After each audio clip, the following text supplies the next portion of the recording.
Welcome to Paranormal Almanac.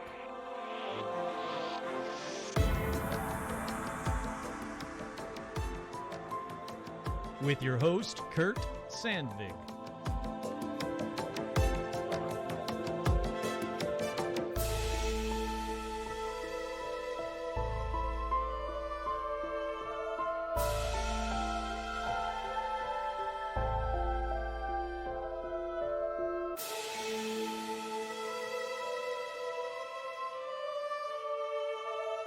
That's right, I'm your host, Kurt Sandvig, and on this week's edition of Paranormal Almanac, let's talk about Pukwudgies. What? Well, don't worry about it, because first, as always, we have shout-outs. That's right, we have shout-outs going out to Marisol, Liam, Iserbreath, Dusty, Roger, Michael, Dustin, Matthew, Alicia, Derek, Becca, Jake and the Beasties, Josh, Jen, Elizabeth, Wojtek, Sherry, Art Muffin, Trudy, Tim, Paul, Ricardo, Damien and Daniel, Ian, Eric, Brandon, Jen, Alexandra, Simon, Ken, Connie, George, Seth, Jason, Hayden, Cindy, Kim, Ashley, what's that? Ian, Carrie, Ezram, Robin, Will, Kelly, Lauren and Phil Mangano, Russell, Maya, Russell, Tanya, Donald, April, Seth, Isabel, Audra, Dorian and Isaac, Cindy, Bob, Sean, Bishop, Cole, Paula, Jerry, Leo, Austin, Lindsay, Hahn, Megan, Aaron, Jeff T, Harley, Suzanne, Joe, Lawrence, Lauren McCune, hey howdy, hi, Lily, Nick, Autumn, J. Mark Manning, Carolyn Martin, Darth Pikachu, Jade Nanashi, Heidi, Kira, Pablo, Chuck, Todd, Jamie, and Elijah Hendrickson, Juliana, Dan, Dill, Laura Pitts, and Gamer Fan. This episode is brought to you by Chris Jones, and a special shout-out, as always, to Joe Teague. Alrighty, let's get right on in to paranormal news.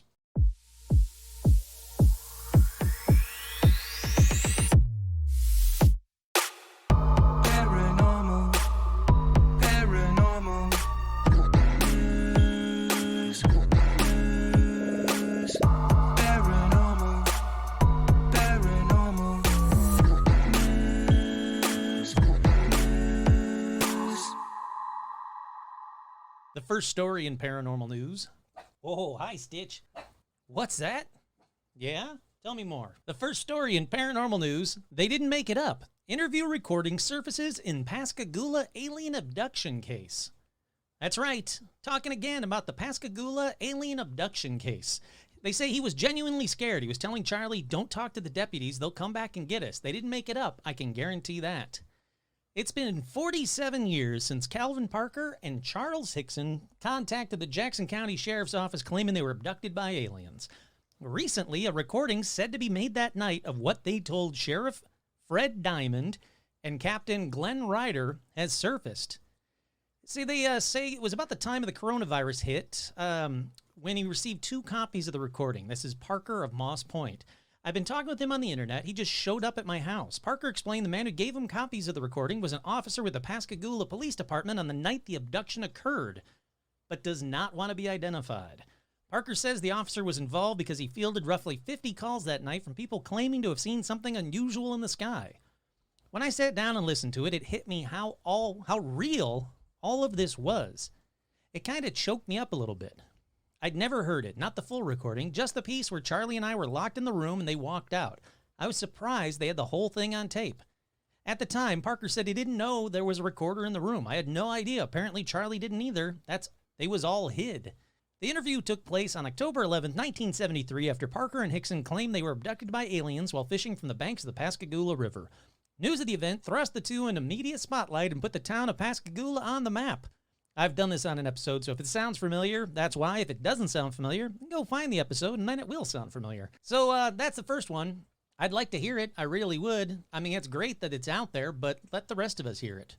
Hopefully, it'll be released soon. If it is, I'll make sure that I put it on an episode, because I always like to do follow-up episodes. I really do. I think they're a cool thing to do. In fact, today's episode is just a touch of a follow-up episode. So anyhow, that's for after paranormal news. Up next in paranormal news, Bermuda Triangle ghost ship discovered 95 years after it vanished. The Bermuda Triangle has always been considered a classic supernatural mystery. I'm going to skip all that. You guys know what the Bermuda Triangle is. I'm not going to go through all that. I'm also not going to go through all the stupid movies based on the Bermuda Triangle or had it in there. And I'm going to jump past the explanations for the disappearances, rogue waves, strange magnetic forces, underwater methane bubbles, alien portals, lost kingdom of Atlantis, blah, blah, blah. But The SS Cotopaxi is one of the most renowned Bermuda Triangle disappearances. The ship and its 32 crew members vanished without a trace en route to Cuba in December 1925, which has given rise to the legend of a ghost ship, with it even being recently sighted off the coast of Cuba. It also popped up in Steven Spielberg's Close Encounters of the Third Kind. The Cotopaxi is discovered on the other side of the world in the Gobi Desert, having been dropped off there by aliens in the movie, not in real life. But now it seems the mystery of the Cotopaxi has been solved. Marine biologist Michael Barnetti has identified a known wreck as being the missing ship. There were several elements that confirm the identity, such as the dimensions of the ship, its length, and the measurements of the boiler. Also, I looked at the general orientation of the machinery. It was all consistent with the information we knew about that ship. So there you go. A ship that disappeared in the Bermuda Triangle, well, it just kind of sank. Still a mystery as to what caused it to sink, but it is not a ghost ship still out there to be found. Up next in paranormal news, Illinois has its share of UFO sightings, objects buzzing O'Hare, crashing into Batavia, flying Tic Tacs, and not all are easily dismissed. Chicago, your neighbors have seen them. Your friends have seen them. Some have reported seeing them. Perhaps you've seen them too. After all, more have seen UFOs than care to admit. Never mind filing a report itself. If the database held by the National UFO Reporting Center in Washington State is any measure, the first official sighting in Illinois began in the mid-1920s when a farm boy near Moline spotted an otherworldly disc. The Illinois chapter of the Mutual UFO Network knows of stories of airships in the Midwest dating back to 1896, but the majority of the sightings are more recent. You might even say it's a boom time for UFOs in Illinois. During the past year alone, someone in Spring Grove reported a large flying Tic Tac-like craft traveling rapidly towards Wisconsin. In early June, a flashing red and white flying something was reported high above Winnetka, at roughly the same altitude as a plane, but then started to descend before going below the tree line and out of sight. In March, a solid ball of white light was seen moving fast over Dixon. In May, a diamond-shaped object was spotted above Chicago, stopping, changing courses, vanishing. Then around Easter, two blue glowing triangles were observed loitering over a mire in St. Charles. Those are just 4 picked out randomly out of dozens of reports from Illinois. It's okay, Stitch. It's fine. Though to judge by the data collected by the MUFON and the National UFO Reporting Center, Illinois UFOs haven't changed much since we first saw them. Even the mysterious Tic Tacs are fairly common. That's right. Over Illinois, the Tic Tacs are fairly common. What was new about the study was that the government's posture towards UFO sightings. Well, we're going to get to that. Again, it's going to be an episode all about that report. I'm working on it now. It's a big report. But you all know about the report. You all know what they're doing. The reason I picked this story, though, is the fact that Illinois apparently has a lot of UFOs, including the Tic Tacs. They talk about 2 cases. The Arlington Heights 1972, a UFO the size of a small car descends at a stop sign, hovers over the hood of a vehicle, backs up, remains still for 3 minutes, then zips away. Decatur, Illinois, in 1980, during a snowstorm, a dark object flying very low in the middle of a road at roughly 5 miles per hour, making no noise, is watched casting a kind of searchlight. Rockton, Illinois, in 2001, a large burnt orange egg hovers for 30 minutes above an open field. Oak Lawn, in 1946, 5 silver discs in a V formation in daylight shoot towards Indiana. Batavia? That doesn't seem like I'm saying that right. I apologize. Batavia? I don't know. 2010, a UFO crash. Then it says, note, the keepers of these databases often leave the names of the witnesses off for report for privacy's sake. Plus, anyone can report anything, so actual investigations are a matter of triage. The observer of the Batavia crash pleads for urgency from the UFO Reporting Center. You need to get off your lazy ass and find out what came down over Batavia. That's a neat one. I haven't heard about the one from 2010, a UFO crash over Illinois, so I'm very curious to see what I can find about that one. And I'm going to try to find out more information. Alrighty, up next in paranormal news, does Arizona have its own Bigfoot? Valley 101 investigates. Surprisingly enough, sightings of a Sasquatch-like creature have been reported in Arizona, including one in 1903 near the Grand Canyon, according to an article in the Arizona Republican. I think I mentioned that newspaper when I did that episode a while ago. Several years later, when more sightings of a similar creature near the the Mogollon Rim were reported. This cryptid soon became known as the Mogollon Monster, Arizona's Bigfoot. I'm just going to call it Arizona's Bigfoot because I know how to pronounce that. So, apparently, Bigfoot is being seen more and more all over Arizona. So it's even kind of gotten into, I mean, it's always been seen, as you just heard, but it's being seen on a regular basis in Arizona. Seems like there wouldn't be enough places for it to hide in Arizona, but that apparently is the case. Alrighty, up next in paranormal news, Bigfoot Days will stomp back into Willow Creek. I'm excited about this one. Let's see, Saturday, September 4th, 2021 gives Bigfootists and anyone making a Redwood cool road trip over Labor Day weekend some sweet small townies to-dos to enjoy, whatever.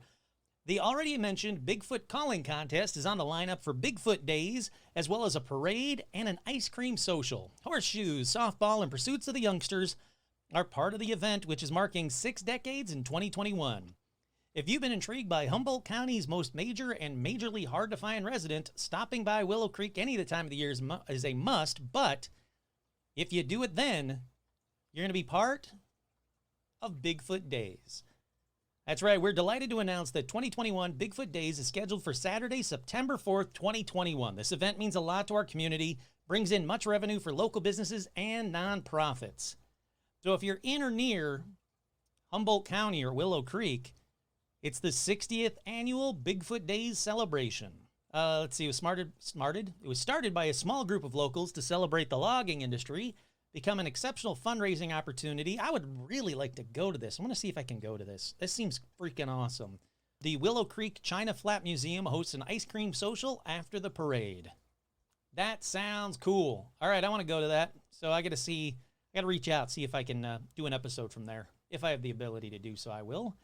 Alrighty, up next in paranormal news, convinced their home is haunted, couple have been sleeping on the balcony for over a month. Patricia and David C. and their 2 children moved into an apartment in the social park of Somcoda in, not going to get this right, Pukwudgies, France. They moved in last September. It was built in 2016 on land that previously accommodated an old hangar. Their new home was spacious, well-lit, and modern, but the family didn't get to enjoy it for too long as bizarre things started to happen. Patricia claims that her daughter started seeing strange things around the house soon after they moved in, and after a while the whole family became convinced that paranormal activity was at play inside their apartment. Things got so bad they had to install a tent on the balcony to get a peaceful night's sleep, and they've been using that tent for over a month. They say it started with black shadows, then it got louder, the light would randomly go out, the TVs turn on by itself, the phone freezes for no reason, the dishes make strange noises, stuff like that. Fed up with the paranormal phenomena, the couple, good Lord, Kurt, the couple sought the service of a so-called person who uses magnetic energy to detect spirits, who, after inspecting their apartment, told them that it was haunted by the trapped spirit of a 19th century woman who wanted them gone. Therein lies the problem. Patricia and David don't have the luxury of simply moving to another home. David is disabled. It's impossible for them to get a place outside of the French Social Assistance Program. On the other hand, Somcoda, the company that manages the social park, doesn't buy the paranormal explanation, claiming that there's nothing wrong with the apartment, and it has already been rented twice before without incident. Patricia and David have requested that they be provided with another unit within the social park, but for now, they have no other option to spend their night in the tent on their balcony. Look, or you could try and reach out to this woman, this 19th century woman who wanted you gone. Why don't you try talking to her? It's not the worst. I mean, it's not like she's ripping your pets in half or something. It's black shadows, lights would go on and off, big deal. TV turns on by itself, mine has done that. Phone freezes for no reason, my phone sucks. Well, the new phone doesn't. The old phone sucks. Everything that they've explained, dishes make strange noises, who cares? Yeah, suck it up. You got a nice place to live there. Try and talk to the person who's supposedly haunting it. Alrighty, up next in paranormal news, that's my tough love segment for all my French fans that might be having the same problem. Staffordshire woman claims that she was attacked by an angry ghost who she claims followed her home one day. Leah Lewis has now called on the services of a psychic medium to cleanse her haunted house. A 21-year-old woman called a psychic to cleanse her home after an aggressive ghost assaulted her in the shower. Oh my God, my ghost. Except he wasn't aggressive, he just knocked stuff over. Leah Lewis said that she'd endured months of ghostly activity before things took a turn for the worse, and she discovered unexplained scratches on her thigh. She believes the marks were left by the angry spirit. She lives with her mom, Colette, in Newhall. She said, I didn't feel anything at all until I saw the scratches when I was drying myself. I told my mom, and she said, I think we need to contact Ian Griffith, the psychic medium. Incredibly, it's been reported that the ghost followed Leah home from her work at a shop in Burton that he had been haunting. Okay. There was speculations from the store staff that the ghost was a man who may have been murdered in the area years before it became a shop, as he was described as aggressive and angry. Or he's been stuck in a shop for 100 years. The trouble started a few weeks after Leah's grandfather died. Leah started saying that she could see things and hear things, which none of us could. I remember this one evening, driving to my mom's. She asked me if I saw the little girl stood on the roadside, and I was blown away as I couldn't see anyone in sight. Fast forward a few months, and her ability has only gotten stronger. She's come home from work and tell me that about the activity she experienced while being there. Little did we know, she would end up having the, quote, man upstairs, as she referred to him, follow her home and become our worst nightmare. Oh, there's actually a photo of her thigh. Looks like she bumped her thigh against something. Or like fabric was bothering her. It goes on to say, Leah started to hear noises and movement upstairs, and then one particular night she said she left her bedroom. She saw a tall, bald, slender man leaving another bedroom. On another occasion, Leah's mother said she heard a man breathing down her ear. It was 3 low breaths. All right, that's kind of creepy. That same evening, Leah found the scratches after taking a shower, insists that she could not have done them herself as they were too pronounced. Really? I don't think they're that pronounced. All right, whatever. She later went into her mother's room, asking her what she was looking for in the wardrobe, as she could hear her mom rummaging around in there. However, she was shocked to discover her mom was in bed and hadn't moved nor been near the wardrobe. The next night, Leah took a shower, and after she got out, came downstairs. She showed her mom another mark had shown up across her hip. Her mom said, with her now being physically harmed, I thought enough is enough, and I needed to do something about it. I asked around my friends, and they asked their friends, and I got quite a few recommendations for Ian Griffiths. I'm reaching out to him, giving him a small description of what had been going on. Right from the get-go, he was amazing. Leah says she is now looking into her own supernatural abilities. When Ian came to our house, he was able to describe my brother's bedroom in detail and hadn't even been in it. He went into my mom's bedroom and went straight to the wardrobe and said he could sense the activity. I said, that's where I've been hearing everything too, and thought I was going mad. He then went into my bedroom and saw my candles, which I use when I meditate and speak to my granddad. He confirmed everything we had experienced, and then he said he passed the man over to the other side from his house.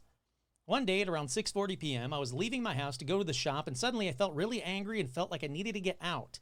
Ian later said this is around the same time the man passed over. This guy went on to say that he pictured the man as slim and tall, wandering around the house, never been there before. I told her what I was picking up, and she says that's what's been happening and we've seen wandering around the house. The male spirit didn't seem positive. I got more negative feelings from him. He goes on to talk about how he did it over the years of being a medium. I've learned how to remove spirits. It's the years of learning and experience removing good and negative spirits. Some negative ones can be very challenging at times. Some can mark you, as it did with Leah, or make you feel ill and put unwanted emotions on people.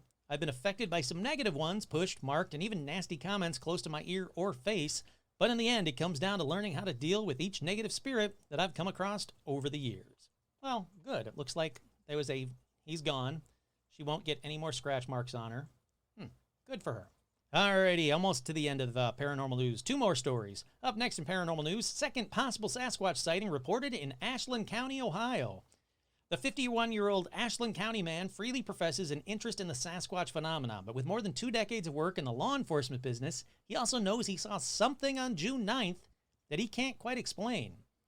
Was it the second Bigfoot sighting of 2021, coming out on the heels of a reported encounter near a 24-hour gym on April 24th, just a few miles away? That story should sound familiar. I talked about that one on a previous paranormal news. A girl walked out of a 24-hour gym and saw a Bigfoot by her car. They say I've tried to explain it away, but I just can't. In all the years I've lived here, I've never seen anything like it. He said here's how they described it, including a report he filed July 6 with National Sasquatch Guru Matthew Moneymaker and in his Bigfoot Field Researchers Organization website. After a 90-minute summer afternoon rain, the man, who asked his name not to be used, was aboard his riding lawnmower when he saw something near the tree line next to the recently planted soybean field, perhaps 250 yards away.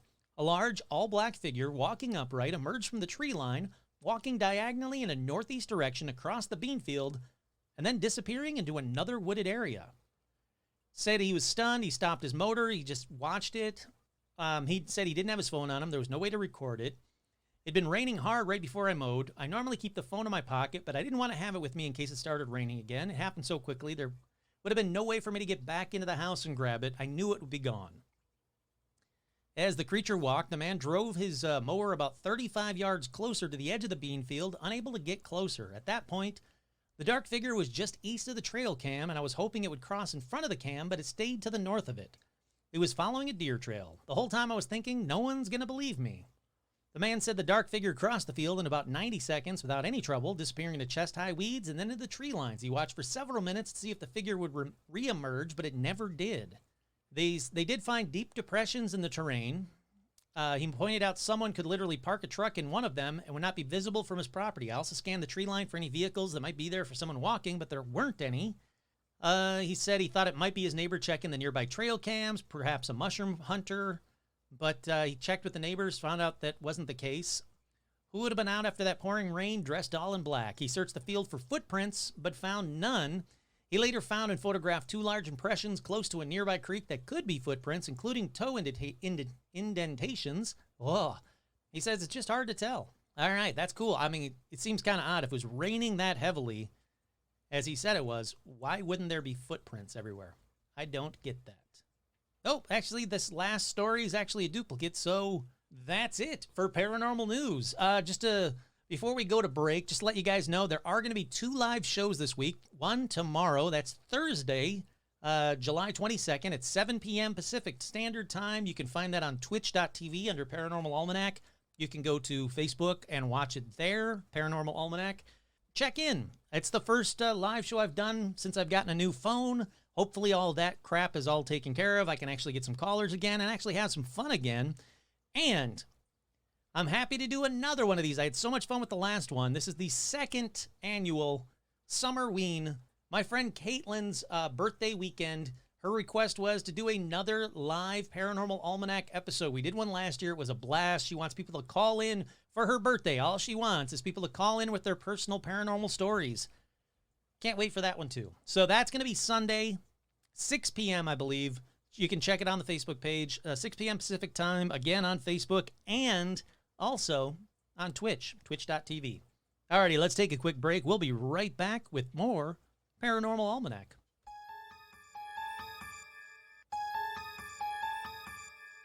We are back. On this edition, I wanted to talk about one thing and one thing only, Pukwudgies. Now, I very briefly mentioned them in the Bridgewater Triangle episode and always wanted to come back and do a full episode about them, so I figured, let's do it now. Let's talk about nothing but Pukwudgies. Now, in case you didn't listen to that episode, it was the Bridgewater Triangle episode. In case you didn't listen to that episode or just can't remember it, well, let's first talk about what the hell a Pukwudgie is. It's fun to say, Pukwudgie. Well, a Pukwudgie, also known as a Bagwajini or Bakwijmen, among others that randomly pop up on the internet. Those are the main ones. Pukwudgie is definitely the main one, or Pudwudgie. There's like various like differences, but it's Pukwudgie. But apparently Pukwudgie means little wild man of the woods that vanishes. I can't confirm that. I have no idea if that's what it really means, but that's what all the websites say it means, so there you go. Now, Pukwudgies are part of the Native American lore, and I mean they are really wrapped up with Native American lore. Native Americans believed that Pukwudgies used to get along with humans, but then turned against them. I'll talk about more about that in a little bit. But what do they look like? Well, they're 2 to 3 feet tall. They're goblin-like creatures with canine-like noses. Some say werewolf-like noses, but it's canine-like noses. They have larger ears, big lips, long fingers that are often seen. Their fingers are too. And they're often seen deep in forests or swamps. Now, some descriptions say They have porcupine-like quills running down their backs. Other accounts say they wear some kind of blue gown or robe. Look, basically, Pukwudgies are magical creatures that can shapeshift into animals. They're considered the spirits of the forest. Some sites say that Pukwudgies can appear and disappear at will, have the ability to shapeshift into dangerous animals like cougars. There are many questionable stories, I'm saying very questionable stories, about getting a Pukwudgie to tell you their name. If you can get a Pukwudgie to give you their actual name, well, if you do, yet sometimes you have to trick them or, like riddle me this kind of crap. But if you do, you can control them or use them against another human, like curse somebody else with a Pukwudgie. Now, this may have been the inspiration for the fairy tale Rumpelstiltskin. Again, whole lot of ifs in all of that. Basically, the thing that seems to stand out the most is they're 2 to 3 foot tall. They're goblin-like creatures. They got kind of human features on them, goblinish, humanish features on them, long fingers. That seems to be the main underlying feature for every one of these Pukwudgie stories. But they can also turn themselves into a combination of creatures, confuse humans. That also seems to be a very common trait after their size. They can create fire out of nowhere. They can launch poison arrows. They can use magic. And, spoiler, they can lure people to their deaths. And because of that last little, bit luring people to their deaths, basically, Pukwudgies are mean little bastards. That's not me saying it. I love you, Pukwudgies. For all the Pukwudgies listening right now, special shout out to all the Pukwudgies listening. But a lot of websites say you guys are mean little bastards. All right. So, since they have a large Native American connection, I figured, well, let's start there. The Algonquin and Wampanoag tribes have the most connection to the Pukwudgies, but there are a lot of tribes from Indiana east, basically, north and south, Indiana east of the United States, that have connections to the Pukwudgies.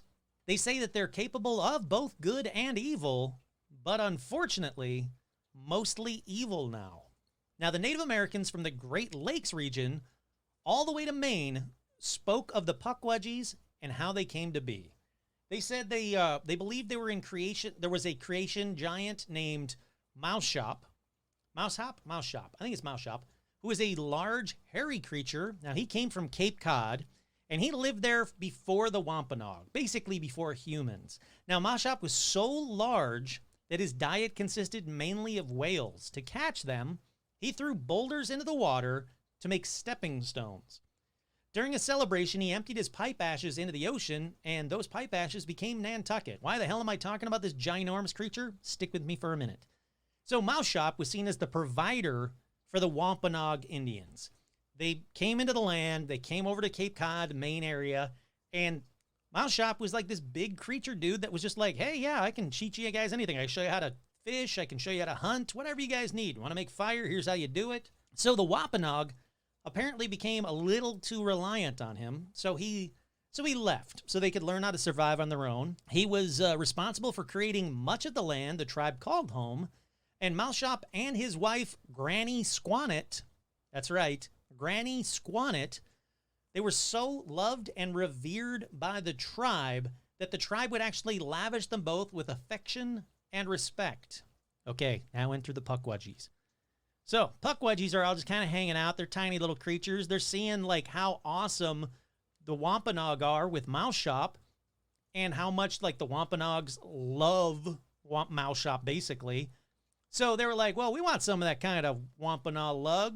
So they try to help the Wampanoag, but sadly, it backfired on them.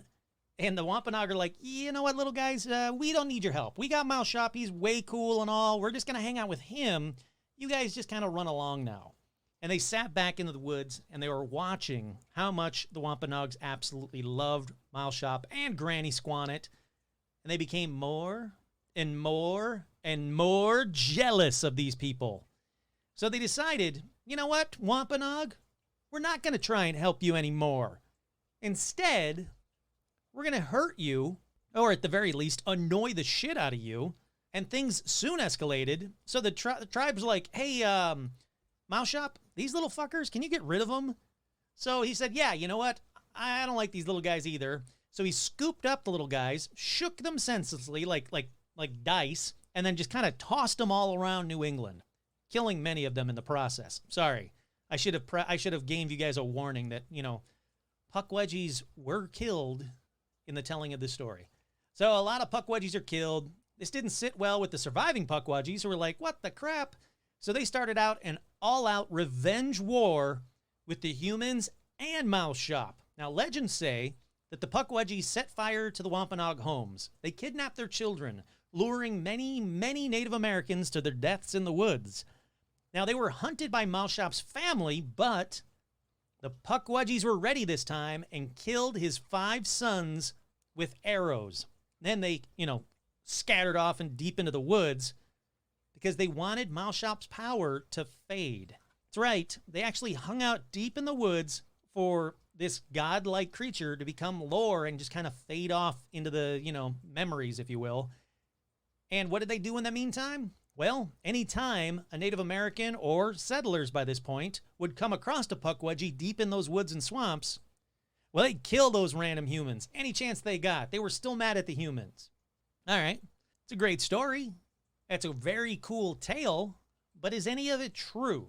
Has anyone actually ever seen a Pukwudgie? Well, the answer is yes, because reports of Pukwudgie sightings from New England to Indiana to Texas, all over the eastern side of the United States, still happen to this day. Now, many people think that Pukwudgies are actually seen even more often than that, but unfortunately, those that see them never live to tell their story. People that go missing in the woods, which if you've listened to that episode, there is a shit ton of people that go missing into the woods. So people that go missing into the woods and swamps, a lot of people say, a lot of Native American people say also, might be victims of the Pukwudgies' continued hatred towards humans. Now, before I get to more recent sightings, because I got a few of those, don't worry, but let me take you a quick second about Pukwudgie in literature and kind of sort of in movies. Now, the first one is The Song of Hiawatha by Henry Wadsworth Longfellow. Now, after he read schoolcraft stories of I always get this wrong, Ojibwe folklore. I apologize, I butchered that. He wanted to write about the Pukwudgies, so he wrote about them in a chapter, The Death of Quausind, which begins with this. It's called The Song of Hiawatha.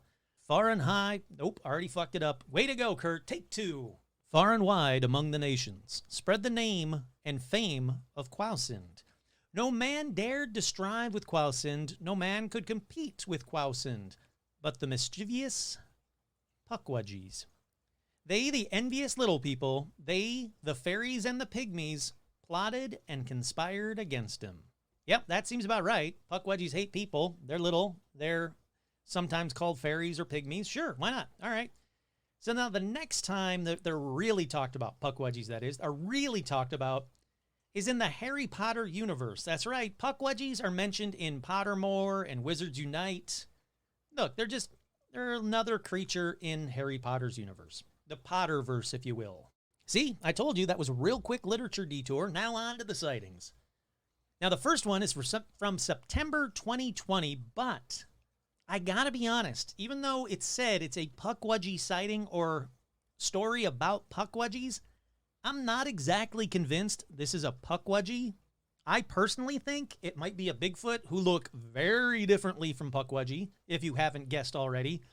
But it's been said this is a Pukwudgie story, so I'll play it for you anyway after this brief message from some random ad. Here we go. Now for a strange story out of rural Coffee County. Residents there say they've heard unusual animal sounds at night, and several ATV riders say they've seen unusual looking creatures in the distance. Today, Mike Gerspan spoke to a few people who are trying to figure out what is in the forest between Enterprise and New Brockton.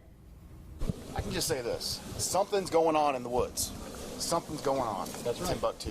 And you know, of all the millions of sightings and reports, Joe Blackburn and Tanner Medley work at Bama Slam, an entertainment and recreational venue north of Enterprise. Recently, the two men have received reports from ATV riders of distant sightings of an unusual animal. In addition, folks in the area have heard a loud shriek at night, but it didn't sound like a coyote. Yeah. We get a lot of feedback from the ATV riders, and one of those recent feedbacks over the last 30 days has been, hey, there's something strange. There's some knocking going on. We hear some screeches. They're not dogs. They're not coyotes. What could it be, right? And this is not the first time there have been reports of an unusual creature in the woods. In fact, about a decade ago, a crew out of California brought a lot of equipment trying to get a picture in the Asbury community. After reports of a... Alrighty, that's about all we need from here. Oh, Pukwudgie, Bama Slam. Oh, Pukwudgie, Bama Slam. I saw a Pukwudgie, Bama Slam. I just like that they said Bama Slam. Alrighty, this next one, though, is definitely more Pukwudgie-esque without the Bama Slam. Perhaps the most intriguing yet lesser-known report of a cryptic animal sighting in the Hockomock Swamp occurred in 1990. Former Raynham resident William Russo will never forget his amazing up-close and personal encounter. Back in the late 1980s to about the mid-1990s, I was working a 3 to midnight shift in the town of Raynham where I lived, and that's where my strange happening occurred. When I got off work every night at midnight, I'd walk my dog Samantha. She was a Rottweiler Shepherd mix, big, around 90 pounds. Now usually we walked on the sidewalks towards the center of town. But on this particular night, we walked a different route. I don't really know why, but we did. Right behind my house is an area we called the High Tees, claimed by the electric company. They run those high-tension wires. It's about 50 feet across and overgrown with 100-foot pines. So it's kind of like a route for kids who want to take shortcuts and who knows what kind of wildlife during the day, and at night, maybe stranger things. I went perhaps a half a mile when I came to an old water wheel that ran an early ironworks back a couple of 100 years ago. And there's a street light at this road, and the street light casts a big circle of light right in the middle of the street, about a 10-foot radius. So as I approached the road, all of a sudden Sammy, my dog, started to pull at the leash, and I looked down and she was quivering, she was shaking, she was rattling like an old Chevy. And then a few moments later, I heard what was scaring the dog. It was a high-pitched, almost a wail, and it went like this. It went, "I want you, I want you, here, here, I want you." Now the hairs on the back of my neck started to go up, and Sammy, of course, she was just absolutely in terror. And suddenly I saw something walk. It was erect, standing straight up. It walked into the middle of that circle of light that was cast by the street lamp. It was about 3 or 4 feet tall. It had a pot belly. And as I walked a little closer, I saw that it wasn't clothed. It had hair that was maybe 3 or 4 inches long, totally covered in hair. It had eyes that were perhaps a little big for its head, but not hugely disproportionate. The face perhaps looked like the chipmunk. At first I thought it was a child, but as I analyzed it, I thought it was in the beginning stages of old age. I don't think it was young. Whatever it wasn't young. But it was speaking. I mean, it definitely speaking, and it kept saying, "I want you, I want you." Got more insistent, and it started beckoning me. "Here, here, I want you."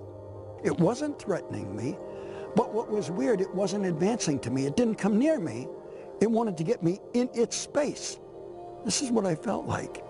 I wish I could say that I was brave enough to go right up and, get that close from it, but I couldn't. I was scared. And my Samantha was scared, so we turned around and we walked home pretty fast. And I stayed up the whole night analyzing, what could this be? What could this be? It's almost over. And Don't here's worry, what guys. I think it was saying. My best guess is, "I want you" is, "We want you. We want you. Here, here, come here, come here." I think it was speaking English. All righty, so that about does it for that one. That is definitely way more Pukwudgie-esque. Absolutely, it's kind of a cool story. I got to give him credit. I don't know if I would have connected the dots of "I want you" here to be "we want you, come here," but hey, I wasn't there. I'm just glad that the dog was okay. I'm glad that nothing happened to the dog. All right, the next up is audio from a group of people that actually went into the woods of the Bridgewater Triangle looking for the Pukwudgie. Now, they went there with psychic medium Maureen Woods. And then in the video, she starts kind of backing up into the woods, kind of acting kind of weird, just kind of backing away from the guys. It's all in night vision.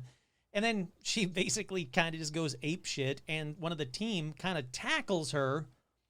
And for some reason, they start to perform an exorcism on her. Don't worry, this one's only a minute long. It's very quick. It's very bizarre. If I had to watch it, you got to hear it.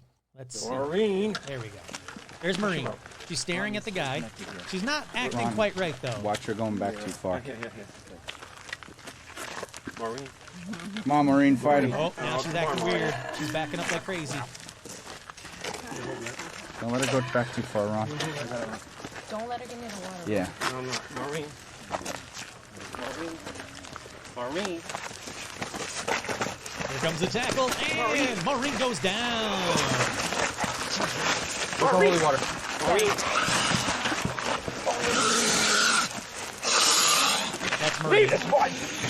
Andrew, leave this boy! It's not your own! Leave, come here! Leave! Leave it! Leave the Father and the Son to hold cross! Leave this boy! Leave it! Leave it!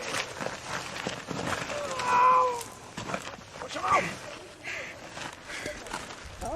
And that's about the end of the video. She's on the ground. I'm going to turn it down a little bit.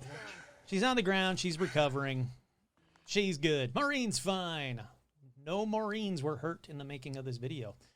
Now, some people say, though, that even though this video is on really shaky night vision, crappy-tastic video, that some people say that the video of Maureen freaking out, just behind her, you can see a Pukwudgie in the woods looking at them. I have tried and tried and tried to see that Pukwudgie in the woods. I don't see shit. I'll be honest, I don't see anything, but, you know, hey, I'll put the video up on the Facebook page. You guys take a look. You tell me if you can see a Pukwudgie staring at Maureen, freaking out, and then having to be exercised for some reason. I don't know the connection between the two, but whatever. Alrighty, so that's about all the audio really worth sharing. So let's talk about Pukwudgie hotspots, like Freetown, which is a state park located in Fall River, Freetown, and Lakeville, Massachusetts. Now, Fall River might sound familiar to you because it's the infamous home of Lizzie Borden, apparently, but it's also a place where people think that Pukwudgies are killing people left and right, because in the Freetown State Forest, a 100-foot cliff known as the Ledge, which overlooks like a quarry. Well, there have been several suicides, sadly, at the ledge by people not known to be mentally ill. Now, some say that the Pukwudgies are to blame, that they're actually luring the people over the ledge. One Massachusetts woman nearby there actually made a police report stating she saw a Pukwudgie in the forest who continued to pester her by tapping on her window at night as she slept. I got to be honest, though, comparatively, that's not the end of the world. So it's a little bit annoying. It's got a Pukwudgie tapping on your window every night. Sure, that can get annoying, but I'd much rather do that than fall down a 100-foot cliff known as the Ledge. Alrighty, now Pukwudgies aren't just seen in the north. Like I said earlier, they're actually spotted in Texas as well, where people have encountered strange little gnome-like creatures while traveling Hairy Man Road. That's right, apparently in Texas, there's a road called Hairy Man Road. You gotta be telling me that, like, there's gotta be Bigfoot on Hairy Man Road. It better not be that there was some freaking hillbilly that just lived there who's really hairy, and they were like, well, that's Hairy Man's Road. Like, I hope it's Bigfoot Road. But in Round Rock, Texas, again, grain of salt time, but in Round Rock, Texas, one woman, first name Joan, she didn't want to give her last name, claims she came across a Pukwudgie while walking her dog through the woods in the 90s. Now, her dog ran off the path and dragged her into the woods. When the dog finally stopped, she found herself staring at a strange little being standing on a rock. Now, she described him as looking like a troll, about 2 feet high, with pale gray skin and hair on his arms and on the top of his head. Now, his torso made up the majority of his body, and he had very short legs. His eyes were deep green, and he had large lips and a long, almost canine nose. Needless to say, Joan was so shocked to see the creature, she just kind of stared at it. It stared at her. Finally, the dog ran back to the path, pulling her away from the Pukwudgie, possibly saving her life. Now, even though she left it alone and went home, she said the creature would always appear at her window and wake her up. Now, this continued until she was just like, you know what, I'm kind of done with this, and she moved away. You know how I always wait till the end to ask questions? I'm going to ask the question now. What would you guys do in that situation? If you guys had a Pukwudgie that would come to your window every night, didn't seem to want to kill you, didn't seem to want to hurt you, just came by the window. He's got green eyes. He's got deep green eyes, large lips, long nose. Come on, it's a Pukwudgie. Would you guys move away, or would you try and befriend a Pukwudgie? Because I got to think at that point, I might actually try and befriend him. Like I said, he's not trying to, like, have me kill myself or set me on fire. What would you guys do? Would you befriend a Pukwudgie? All right, let's continue on. Next is from a man named Tom, who first saw a Pukwudgie when he was a teenager. He had snuck out of his parents' house one night to walk in the woods to clear his mind. As he walked down a path, he saw a glowing light. He says, I noticed a dim light, like in the form of a ball in front of me. It was white and swelled like it was breathing. It rose to about my shoulders and then flew into the woods. So he follows the light down the path. The light disappears. As he's turning to head back home, though, he's like, oh, crap, I'm not alone. That's right. That's when he notices a short man covered entirely in fur. He was just kind of like standing nearby. He said he was about 2 feet tall and had a nose like a wolf. Now, the man ran off into the trees with an unearthly moan. Now, Tom saw the Pukwudgie again for a second time. One night he was driving home one of the Freetown State Forest parking lots. He was, one night he drove to one of the Freetown State Forest parking lots. I get it. And he was sitting in his car. He turned off the engine and the headlights and turned on the radio down low, just kind of enjoying peace and quiet. That's again when he realized he wasn't alone. Standing in the darkness, staring at Tom, was the same little man he had seen in the woods. He said the Pukwudgie was about 20 feet away.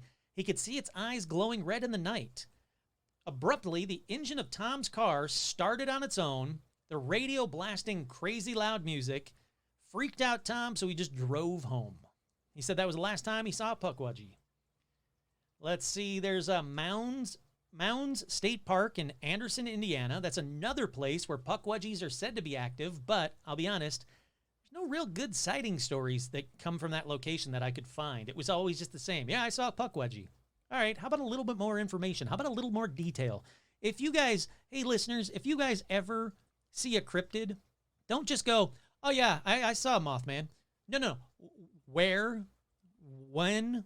What were you doing? What was it doing? What did it look like? Tell me everything. Don't just be like, yeah, I saw a Pukwudgie. What do you want? So what? That's the worst story ever. And there's people that are in comments on videos like, yeah, I saw a Pukwudgie too.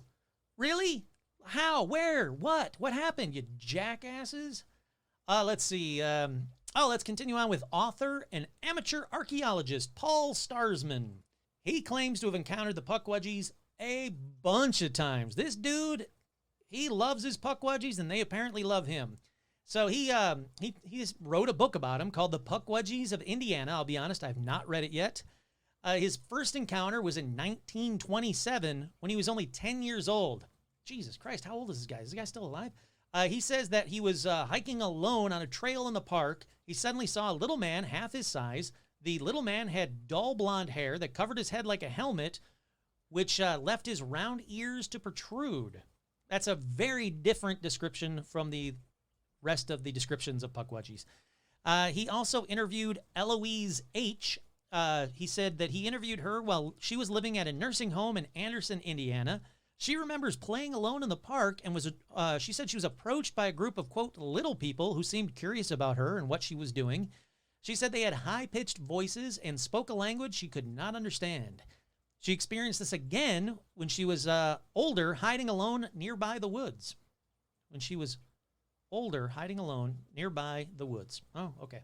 Alrighty, so we know what they are, kind of what they look like, except for Paul's description, who's kind of batshit different than everybody else. But what do you do if you see a Pukwudgie nowadays? You're out in the woods, you come across a Pukwudgie, what do you do? Well, The main thing I found everywhere, if you spot a pukwudgie, just leave it alone. Just walk away from it, far away from it. Don't follow it. Don't listen to it. Don't stare at it. Just kind of put your head down a little bit, like, so you can kind of keep an eye on them, but your head's kind of down, and get the F out of there. Keep calm. Keep focused on leaving. Don't let it talk to you. And if for some reason you did happen to annoy a pukwudgie and make it out alive, they say it may not be over, because the pukwudgie will continue to annoy you, your family, your children, even kidnapping your kids.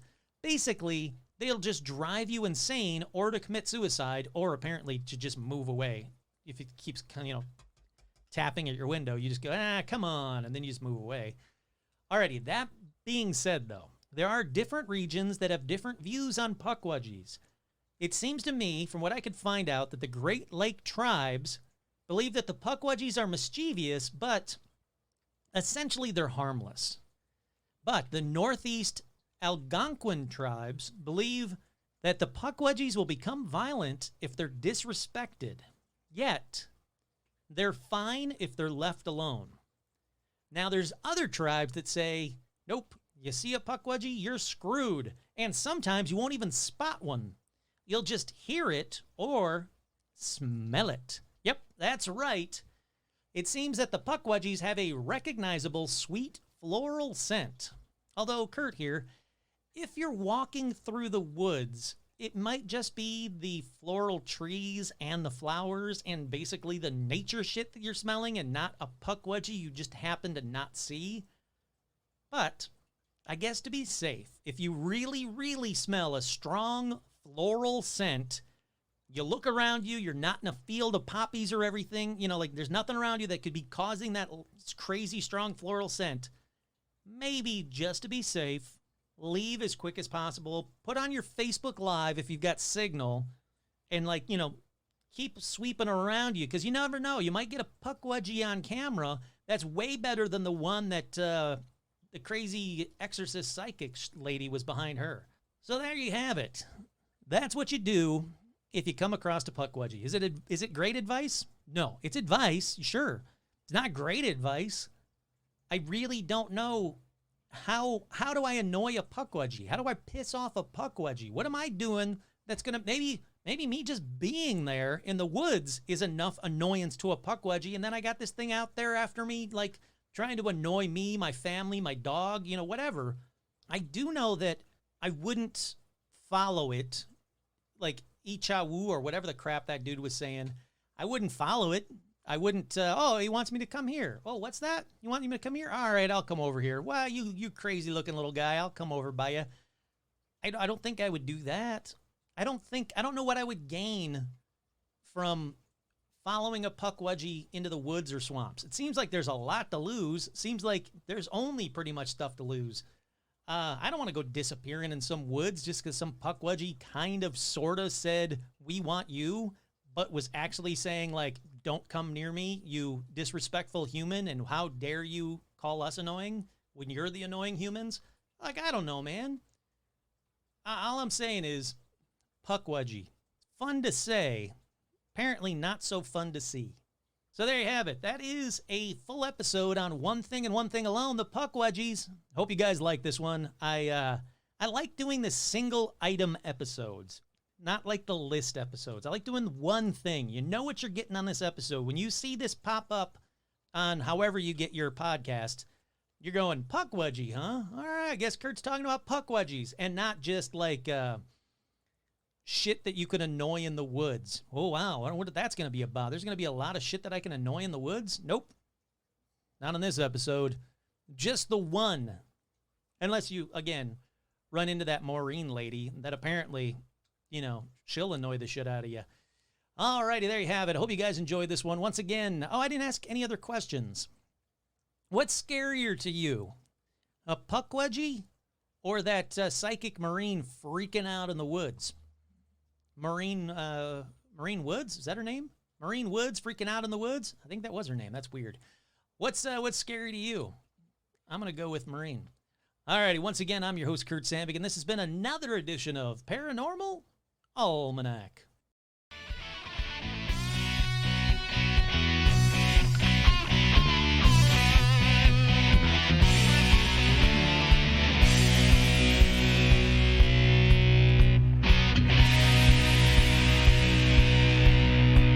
Whoa, Pukwudgie, bam a slam, oh, Pukwudgie, bam a slam, gotta see a Pukwudgie, bam a slam, I see a Pukwudgie, bam a slam, oh, Pukwudgie, bam a slam, little Pukwudgie, bam a slam. Mal some bees no ho ho, mal some bees no ho ho.